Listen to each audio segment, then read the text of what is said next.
convidando o professor Glauber Gonçalves a fazer sua apresentação. Ele vai falar sobre a vulnerabilidade de ocupações urbanas. Bom dia, senhores. Tranquilo. Eu vou procurar ser realmente o mais rápido possível. Conseguimos. Agradecer, em primeiro lugar, a atenção, o convite que me foi feito, a oportunidade de estar aqui em Pernambuco hoje, né? E poder apresentar para vocês rapidamente um grande sumário do que nós temos feito em um ano de trabalho dentro de um projeto do Fundo Clima, que tinha um objetivo bastante pragmático de estudar uma faixa de ocupação intensa, ou uma faixa de ocupação muito densa do litoral norte do Rio Grande do Sul. Nós, desde já, eu saliento que o mais importante não são os resultados, é a metodologia. Eu lembro que há um ano atrás conversamos, eu e a Leila, sobre isso. O fundamental do processo era realmente analisar a capacidade que a gente tem de desenvolver algumas metodologias e tecnologias que já são apropriadas, certo? Então, efetivamente, o que se fez foi tentar desenvolver numa grande escala uma análise espacial da costa do Rio Grande do Sul, do ponto de vista de verificar a vulnerabilidade à inundação a partir de efeitos eventuais, especificamente o caso do empilhamento da água na costa e das ressacas, ok? Então, esse trabalho ele me permitiu, além de tudo, conhecer detalhadamente uma infraestrutura de administração dessas áreas, viajando por 12 municípios e tendo contato com os órgãos ambientais, com a Secretaria de Patrimônio da União no Rio Grande do Sul. Então a gente invariavelmente entra pela linha política e inevitavelmente conversa com muitas pessoas que estão em capacidade, com poder de decisão realmente. E a gente verifica um cenário que ele é altamente preocupante. Eu vou começar essa apresentação mostrando alguns detalhezinhos disso, né? Nós colocamos no ar alguns equipamentos para aquisição de informação de massa em grande escala, tá? Basicamente, estamos utilizando os elementos assim, mais conhecidos pela cartografia. Estamos usando fotogrametria digital, processamento fotogramétrico estereoscópico, estamos usando laser scanner e estamos usando levantamentos de dados geodésicos em massa. Então a gente coleta muita informação de ambiente, informação essa que nós tomamos decisão no início, já há mais de 2 anos, que nós teríamos que necessariamente passar a adquirir dentro do laboratório para poder desenvolver os projetos que a gente pretendia. Depender dos dados dos outros, ou depender que em alguns órgãos realmente financiem a aquisição desses dados é muito complexo. Então nós partimos para a aquisição de equipamentos, montamos um dispositivo fotogramétrico, acoplamos isso no avião e voamos às áreas que a gente precisa. Essa é uma imagem de um dos resíduos do marismo original que a gente tem na região de Tramandaí, lá na costa do Rio Grande do Sul. Essas áreas são sistematicamente ocupadas e a gente enxerga as coisas logo em seguida como essa. Então, eu costumo analisar essas coisas do ponto de vista de, afinal de contas, qual é a política ambiental que a gente está desenvolvendo, né? E qual é a política social e habitacional e territorial que nós estamos permitindo que seja colocada em cima desses ambientes. Ou qual é o efeito que essas políticas que são tão propagadas efetivamente têm na prática e na realidade que a gente encontra hoje. Vocês podem verificar que isso aqui são pneus, né? Isso é aterro sobre lixo. Isso é em Rio Grande, esse aí até é um caso à parte. E a gente costuma dizer que nós não temos controle sobre as ocupações, né? Porque a pressão social é muito grande. Essas edificações novinhas aqui são construídas com recursos dos projetos do Minha Casa Minha Vida, são os projetos Casa do Pescador. Políticas públicas federais habitacionais contrastando absurdamente com políticas públicas federais ambientais. Esse conflito foi presente em todas as análises, em todos os locais onde a gente encontrou. Agora há pouco vocês viram, né? O Rio Grande do Sul está sofrendo um processo assim, de revisão de toda a sua rede política de administração ambiental em função de vamos dizer assim, um grande escândalo nos nossos órgãos de gestão ambiental. Quando, há um ano e meio atrás, eu comecei a percorrer a área, eu encontrei condomínios de grande porte como esse, que tomaram inclusive parte de faixa das dunas e em alguns casos eles inserem-se sobre as dunas, quando não retiram as dunas. Todos eles têm uma grande placa de licenciamento ambiental nas suas portarias. Esse é a operação Computare, né? Esse foi um dos dados que nós, graças a esses levantamentos, nós fizemos chegar a algumas das estruturas públicas que atuam na região. Ou seja, nós entendemos que, de uma forma ou de outra, dentro desses laboratórios, como o laboratório que eu tenho na universidade, de alguma forma eu tenho que captar informação em massa, processar essa informação, gerar um dado que seja dedutível pelo poder público, pelos tomadores de decisão, e isso tem que, de alguma forma, resultar em benefícios para a sociedade. Isso é fazer um pouco de inovação tecnológica. Quero que a gente faça isso também nas universidades, né? Eu não vou levantar essa discussão, acho que é mais uma que a gente ganha. Mas, efetivamente, projetos como esse exigem muita energia e exigem muita expertise. Não há como desenvolver um levantamento nessa escala sem ter uma equipe muito bem ajustada e conhecendo o campo que está planejando e sem ter recursos, mas recursos mesmo. Porque o empreendimento em quilômetros de costas, eu fiz 120 quilômetros de costa no Rio Grande do Sul, isso é mais ou menos 1/5 da costa do Rio Grande do Sul. Claro, era uma equipe muito pequena, sou eu e mais 3 pessoas, um técnico em geomática e 2 alunos de pós-graduação. Tá, então, são levantamentos, os levantamentos geodésicos, eles exigem, em primeiro lugar, um caráter muito apurado, em segundo lugar, muito tempo. Paciência, tempo. Nós fizemos 140 quilômetros de nivelamento, com nível eletrônico, leitor em código de barras, lances a cada 50 metros. Isso são 45 dias nivelando. Isso tudo para quê? Bom, porque se eu vou trabalhar com laser scanner, se eu vou trabalhar com fotogrametria, se eu vou trabalhar com dado de fotogrametria terrestre e eu quero integrar esses produtos em algum momento, o referencial é o ponto de partida. E como eu não tenho referencial na costa do Rio Grande do Sul, eu tenho que implantar o meu referencial. Então, nós consumimos praticamente um semestre de todo o projeto, distribuindo marcos geodésicos na costa, fazendo esses levantamentos para desenvolver um arremedo do modelo da ondulação geoidal, para poder corrigir o dado do laser, para poder trabalhar com os dados da referência altimétrica da fotogrametria no mesmo padrão, de forma que eu posso comparar isso, eu posso jogar um dado sobre o outro, eu posso modelar e simular as situações do futuro. É muita energia isso aí, gente. Não é simples de se fazer. Então, por que nós conseguimos implantar um referencial para 120 quilômetros? Isso não é o referencial que nós diríamos assim, segue 100% da prescrição do que deveria ser, para que eu pudesse estar apresentando isso como um mapa da ondulação geoidal da costa, porque eu não tenho uma única medida de gravimetria dentro dessa região. Então eu estou fazendo isso pelo método que a gente diz forceps, né? Eu ocupo cada ponto da minha rede com um GPS geodésico, ocupação estática de 6 horas no mínimo, e eu passo por esse ponto com nivelamento de alta precisão.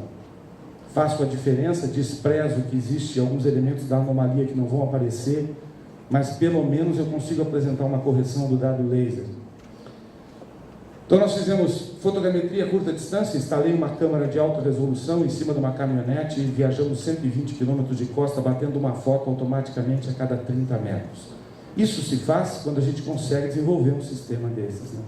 Então nós, junto com uma equipe que eu tenho, eu sou, entre outras coisas, na Universidade eu dou aula para as engenharias de computação e automação, eu botei uma gurizada lá, desenvolver um sistema baseado num computador, um sistema inercial, um GPS e uma câmera de alta resolução.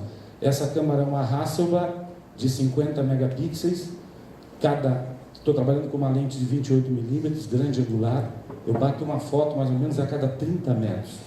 A cada 600 metros eu instalo marcas, esses são refletores, então a cada 600 metros estaciona a estação geodésica, instala um sistema de referência, ali no caso uma estação total laser, lê esses pontos, materializa eles para poder depois ler ele nas fotos e integrar isso no modelo tridimensional. Aqui o sisteminha que vocês não estão vendo essa imagem, tá? Isso é o sisteminha que a gente fez. Nós desenvolvemos também, baseado nessa mesma câmara Hassel, é uma câmara métrica de médio formato. Desenvolvemos um sistema para controle automático dessa câmara, acopla GPS, sistema inercial, câmara e computador. Instala isso na asa de um avião. Agora, nesses últimos voos que a gente fez, graças ao recurso que nós recebemos, nós passamos a operar com aeronaves que são preparadas para isso. Elas têm um furo na fuselagem, a gente consegue deixar o sistema por dentro. Mas a gente voa até em avião de pequeno porte. A gente coleta imagens, para vocês terem uma ideia, a 1 km de altitude com 8 centímetros de resolução. São imagens métricas, essa câmera é calibrada. Quanto custa isso? Só um detalhezinho, tá? 1 hora de voo num avião desses não custa mais do que R$3.000. A gente voa alguma coisa em torno de 40 quilômetros. 40 quilômetros de costa nos custaram R$3.000. Claro, isso não é preço de mercado. Isso é preço operacional de um trabalho que tem muito de teste de metodologia, alguma coisa de pesquisa. E o sonho de consumo da grande maioria dos pesquisadores, daqueles que estão hoje trabalhando com modelagem desses ambientes, um dado laser scanner de alta precisão. Isso não foi adquirido dentro do projeto, vamos deixar bem claro, né? Só esse voo custou R$600 mil. Isso foi uma contribuição belíssima da Secretaria de Patrimônio da União na região. Nós delimitamos a linha de pré-mar de 1831, desde Torres até o farol Rubem Berta, usando essa metodologia. Então, esse dado do laser scanner, esse é um Optec do Lactec, também por isso nós conseguimos fazer por esse preço, graças a uma cooperação com a Universidade Federal do Paraná lá. Então, a gente tem uma cobertura sistemática dessa área em grande escala. Eu tenho dado fotogramétrico de alta precisão, eu tenho laser, eu tenho dado terrestre de alta precisão, eu tenho uma rede geodésica implantada para 120 quilômetros de costa no estado do Rio Grande do Sul, com a vantagem, quem conhece costa norte do estado do Rio Grande do Sul, né? Costa do estado do Rio Grande do Sul, é muito homogêneo, é muito retificado, a gente consegue facilmente trafegar por essa costa de ponta a ponta em questão de semanas, né? Então, como esses dados eles conversam nos mesmos referenciais, efetivamente, se eu sobreponho, mesmo que sejam produtos ortorretificados, provenientes de sensores diferentes, a continuidade se dá ao nível da resolução da imagem métrica. O que significa dizer que eu tenho desvio de menos de 10 centímetros planimétrico e eu tenho erros na faixa de 5 a 8 centímetros altimétrico para cada ponto dessa malha. Eu tenho um ponto a cada 40 centímetros do terreno. E isso é uma barbada de tu jogar no sisteminha e modelar o que acontece quando eu elevo o nível do mar aqui na costa. Eu posso animar isso, e isso faz um sucesso enorme em qualquer audiência, mesmo principalmente quando a gente mostra para o gestor público, né? A gente mostra para ele por onde é que a água vai entrar dentro da tua área urbana. A área urbana está aqui atrás. Pois é, esse caminhozinho que tu patrolou para as pessoas chegarem à praia é por onde a água vai entrar. E efetivamente isso é o que acontece, né? Quais são os dados que nós estamos utilizando para determinar, afinal de contas, com base em algum parâmetro técnico, né? Qual é o nível de elevação que eu estou trabalhando na região? Ops, o que aconteceu? Cliquei em alguma coisa, vamos lá de novo. Eu digo para os meus alunos que nessa apresentação agora tem um único slide. O problema é que o slide ele é múltiplo, né? Para chegar lá agora nós vamos fazer um passeio aqui. Ah, cheguei. Então nós estamos utilizando modelagem matemática computacional para prever o que acontece em termos de elevação do nível do mar. Estamos empilhando modelos, partindo do WaveWatch 3 no maior domínio, que é esse domínio aqui em vermelho. Depois utilizando o SWAN em escala regional e em escala local, para chegar com um valor relativo de nível da altura significativa da onda na costa. Os dados de vento são do reanálise. Então, fizemos uma série longa de dados extraídos do reanálise e alimentamos nas fronteiras desses modelos e vamos ver o que acontece. Aqui a sistemática em si, os resultados, como você sabe, a gente consegue determinar o comportamento ao longo do tempo, tanto da altura significativa quanto do período de pico. Aqui um dado do modelo de vento, do reanálise, né? Que eu vi que não foi para frente, foi agora. E como resultado a gente tem os diagramas espectrais de onda com a altura significativa e o período de pico e a direção com que essa onda chega à costa do Rio Grande do Sul. São esses os dados que a gente está utilizando para poder estimar a cada evento desses, principalmente nos eventos extremos, aonde é que, afinal de contas, eu vou ter as condições de inundação. Aqui, um dos quadros que a gente simulou, aqui a cena real, que aconteceu no balneário de Arroio do Sal, levou toda a pavimentação, levou pontilhões, levou... Então, a gente tinha um evento mapeado, modelado, fotografado, e tínhamos um dado que foi totalmente computacionalmente gerado. Novamente, eu consigo fazer isso nesse nível, de enxergar que casas serão alagadas, porque esse modelo tem precisão geodésica. Quando eu vejo, em alguns casos, mesmo que em mesoescala, se utilizar dado do SRTM, isso me deixa muito preocupado, tá? Eu fiz testes com o SRTM, gente, é interferometria por banda X do radar, né? Mas gera um dado com referência orbital. A correção dele para a referência ortométrica é modelo geoidal de escala global. Então eu estou acumulando erros na hora de chegar no valor. Eu acho que é um dado muito bom para o cara consultar no Google qual é a altitude que eu estou. Agora, o cara entender o comportamento de inundação com base num dado que por baixo ele tem 2,5 metros de erro, porque o modelo de escala global, que eles corrigiram o dado original, mesmo banda X, hein? Não estou nem falando de banda C. Banda C, com 90 metros de resolução, aí o erro vai muito mais do que isso. Porque como é que eu posso modelar um ponto sobre o corpo de dunas, por exemplo, com uma amostra a cada 90 metros? Bom, com base nesse estudo, o que nós estamos fazendo? Pragmaticamente, nós temos intenção de verificar, afinal de contas, como é que a gente consegue atingir quem realmente tem que tomar a decisão, né? A nossa ideia foi simples, nós mapeamos esses 120 quilômetros, determinamos todas as áreas em que esse processo de inundação está mais caracterizado, onde eu tenho realmente as portas de penetração, e o resultado do modelo apresenta justamente isso. E nós construímos algumas dessas pequenas cartas de inundação, que eu chamo, esse tipo de produto aqui, e a ideia é encaminhar isso a cada uma das prefeituras municipais. Embora o prefeito municipal, como de resto o seu staff, ele sempre diz o seguinte: faixa costeira é a pior coisa que existe, porque eu tenho 5 donos, mas ninguém quer assumir a sua responsabilidade. Então ele claramente indica para nós que o órgão ambiental vai lá, fiscaliza e notifica a prefeitura para que ela tome uma atitude. Ou seja, o peso político, o custo político é local.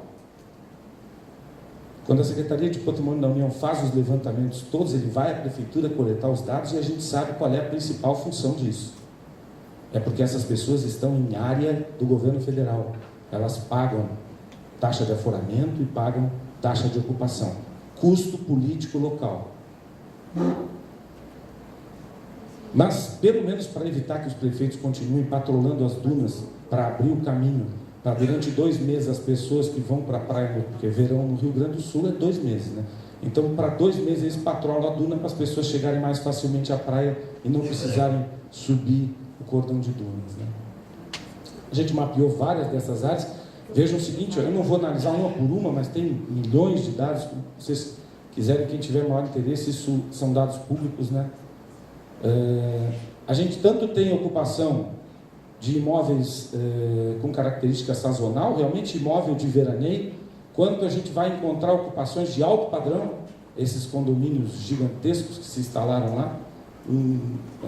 É uma condição logicamente bastante diferente, quanto a gente tem ocupações de baixa renda em cima das dunas. Aqui é em cima da duna, efetivamente. Normalmente, a faixa de marinha, para vocês terem uma ideia, já passa aqui atrás, ó, atrás do primeiro quarteirão. A grande maioria dos loteadores, ele constrói um projeto de loteamento até a faixa de marinha, mas na hora de vender, ele vende até a duna. E na hora de ocupar, as pessoas sobem a duna. Então, são processos políticos de ocupação territorial que, infelizmente, no Brasil a gente não conhece absolutamente nada. de política de ocupação territorial. Então, gente, a contribuição básica da metodologia aqui aplicada é realmente gerar cartografia planialtimétrica de alta precisão dessas áreas sujeitas à inundação. A nossa ideia é que se possa fazer realmente um monitoramento dessa dinâmica morfológica das praias em grande escala e com dado de alta qualidade, com um modelo numérico de terreno de alta precisão que possa ser comparado ao longo do tempo. A gente pode fazer medição precisa de volumes, de áreas e uma diversidade de parâmetros métricos ambientais é possível de se extrair. Eu estou extraindo 1% do que vem de informação nesse gênero de produto de geotecnologia. Essa simulação dos cenários de inundação e a representação para a sensibilização de ações nos órgãos públicos é a fase final. A nossa ideia é que realmente o prefeito tem que receber uma cartinha básica mostrando onde está a costa dele e as áreas que vão ser inundadas a todo inverno, toda vez que uma ressaca elevar o nível do mar de mais de 1,60 m. Okay? É uma coisa relativamente para ação imediata. Não para que ele retire as famílias que estão em cima da duna, porque isso eu não sei como é que vai ser, né? Mas para que pelo menos ele tenha uma ideia de montar um plano de manejo dessas dunas e impedir que elas sejam sistematicamente todo ano drenadas, dragadas e patroladas, tá? Eu deixo aqui o meu contato lá na universidade, tá? O nosso laboratório está dentro do Centro de Ciências Computacionais, mas chama Laboratório de Geoinformação, ok? Novamente, agradecer demais ao Fundo Clima, ao Ministério do Meio Ambiente, ter me dado essa oportunidade de colocar um grande potencial de equipamentos que a gente tem disponível normalmente para os projetos de pesquisa e para os projetos de ensino, para fazer uma captação em massa de dados numa área e de uma forma ou de outra demonstrar que isso é possível de ser feito com equipes pequenas, mas tem que ser sistemático. Eu tenho que começar e não parar mais. E de mostrar que, é óbvio, nós temos que romper alguma dessas barreiras que a gente tem no Brasil, entre elas a da questão fotogramétrica. É impossível que 1 km² de imagem fotogramétrica de alta precisão no Brasil custe 4, 5, 7 mil reais por km².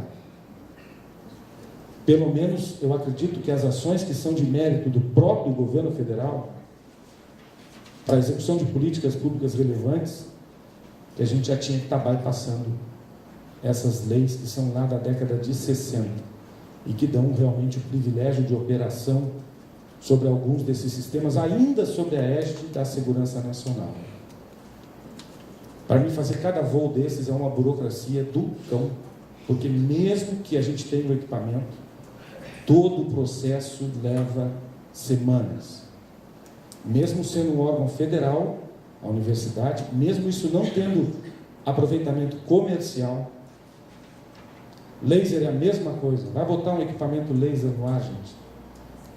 Tenta botar, não é contratar o de menos. Às vezes até o recurso, depois de certo tempo a gente começa a jogar assim, mas cara, tá aqui, estou pagando 600 mil isso, como que não dá para fazer ainda?